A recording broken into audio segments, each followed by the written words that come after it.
Let's go to 1978. This was a very interesting time. Lavell decides to have you split time with Jim McMahon, and we'll get to 79 in a moment. But just the notion of sharing snaps, what was that like? Well, again, you got to know the backstory because it wasn't exactly that. Okay. So Doug left and went to the NFL. He went back, and they hired a guy named Wally English who came in, and it didn't turn out so well. I mean, let me just say, after 40 years, that Wally had a lot of problems with Doug and all the success Doug had. And so Wally wanted to kind of forge his own way. So Wally changed the whole offense. Wally changed all kinds of things because Wally was afraid that if we did the same thing in 78 that we did in 77, kept the same offense with the same guys, that Wally wouldn't get any credit. They just say it was Doug's offense and Doug's guys. So Wally went out of his way to change everything under the sun. And, we led the nation in passing in 1977. I don't believe we led the Western Athletic Conference in passing in 1978. Really? And it was a miserable year. It was not just for me. It was miserable for Jim. It was miserable for everybody. And here's a story that nobody knows. So when that season was over, I had redshirted. So I was basically ready to, graduate. But I was done. And I talked to my dad at Christmas time and said, I can't go through another year like this. I think I'm just going to take a few classes. I'm going to graduate. I'm going to move on to law school. And that's what I was going to do. So I went to Lavell, and because my dad said, okay, I'll support you in that, but you got to tell Lavell. You can't not tell Lavell. Yeah. So I waited about 2 weeks because I was too scared to go tell him. But I walked in finally and said, Lavell, I got to tell you, I'm not going to come back. I'm just going to go to law school and graduate. And Lavell said, you don't have to decide that today. There's no reason you have to decide that day. Wait 2 or 3 months, see how it feels, and then come and talk to me in 2 months. So I said, okay, but what you need to know is when I told him that, he pulled out a manila, a legal pad, and he wrote my name down. And I was at least 20 guys down on that legal pad. 20 guys had gone in there before me. Really? Wow. And said the same thing. So I wasn't the only guy that felt that way. And this is what Lavell did. Lavell was a crafty, smart guy. Lavell went to the NCAA coaches convention. He talked up Wally English, and he got Wally English hired by Pittsburgh. And then he brought Doug Scoville back. And Doug Scoville was the coach in 1979, and we were right back at it. But 78 was a miserable year. Wow. And I've never said that before, but I think after 40 years, it's finally time. Yes, you can say it. And when I talked to Lavell about the two of you, I was like, what about the decision to redshirt Jim? And he does say Doug felt like we had two NFL quarterbacks. So Doug, he did credit Doug. He said Doug felt like we had two NFL quarterbacks. We had to figure out a way to split them up. Mark had already redshirted, Jim hadn't. That was the only way. Jim didn't like it, but that's what we had to do. And it turned out right. Doug was right. That's what Lavell told me about that. And so about and how did that get communicated to you? That you're going to be the guy, this is going to be your deal, and Jim's going to redshirt? Well, what happened was Lavell called a meeting, in like February. And it was odd because we never had team meetings in February, and we all met over in the Richards building, and we're all sitting there. We didn't know what was going on because it was a kind of a strange out of nowhere meeting. And Doug and Lavell said, hey, I want the defense to go down the hall to this room, and the offense, I want you to stay here. And so the defense got up and walked out, and then Lavell said, there's somebody I want you to meet. And Doug and Lavell walked out of the room. So we're all sitting and they're like, what's going on? And in walks Doug Scoville. So we didn't know any of this was happening. Oh, wow. And in walked Doug Scoville. And Doug was so funny.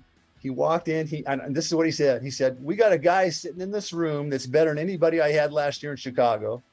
He said, I don't know what happened this year, but we're going to get back to work. And Doug walked out of the room. That was the end of the meeting. And all of us guys said, okay, we're in. We're not going anywhere. That's awesome. And that was it. What a story. And I interviewed Jim McMahon a couple weeks ago for our season premiere of Countdown to Kickoff. And I asked him, because, he didn't like sitting out because he wanted to play. But the way it all worked out, I asked him, was Lavell right?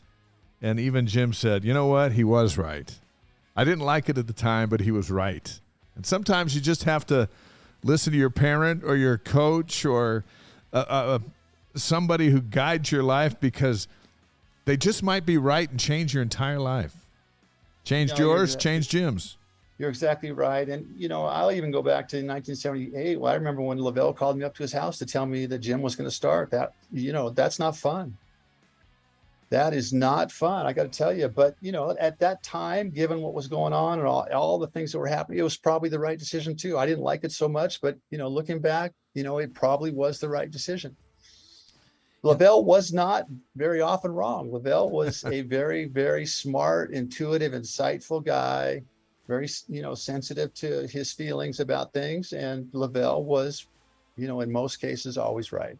And we could trust that. Yeah. Well, and all it did was produce 2 first-round draft picks. You were the first, and then Jim right on your heels 2 years later. And you both have 2 Super Bowl rings. And have Super Bowl rings to show for us. So the proof is in the pudding. I'll tell you, it produced more than that because Robbie came, Ty came, all those guys came because of the success that had happened earlier. Absolutely. We were talking about that San Diego State game, and that was one of the games that affected me in coming to BYU. I was an LDS kid growing up in New York, but I didn't know BYU that well.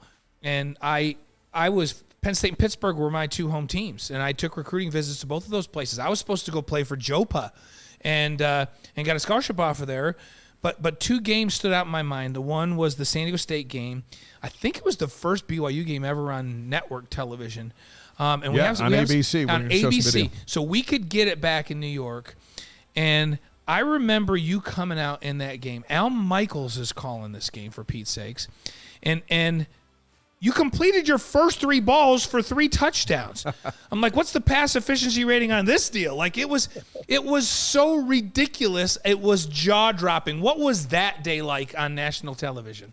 Yeah, it's so funny, Blaine, because, again, the backstory is so funny because, we all knew this game was on national television, and I was in the thick of the Heisman Trophy thing. And so it was an interesting game from that standpoint. And for whatever reason, sometimes in warmups, you've had this experience, you can't complete a ball to save your life and there's no defense. Guys are just running routes and you're throwing it over their head and you're throwing it at their feet and you're throwing it everywhere but where it's supposed to go.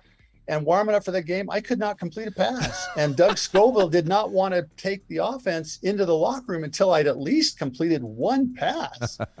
So finally, I completed a pass, and as soon as I completed 1 pass, Doug said, "Okay, that's it. Let's go in the locker room." So I'm sitting in the locker room thinking, "Man, this is a great time to forget how to throw the ball. A nationally televised game, Heisman Trophy candidate. This is perfect." And then, what happens is you get in the game, and it's part. You don't think about it, and you're just reacting, and then. Thank goodness we completed a few passes. Well, you throw for 4 touchdowns. You ran for 1. You win 63-14. And I was watching this yesterday and listening to Al Michaels' commentary, and he says, this Marc Wilson is as good as advertised because this was a huge opportunity for BYU to be on ABC. It was a lot of fun. Yeah, it was a lot of fun. And that was, of course, that was just the start because from then on, it was not uncommon to have BYU on national television because they were doing some interesting things in college football at the time, the way that they were throwing the ball.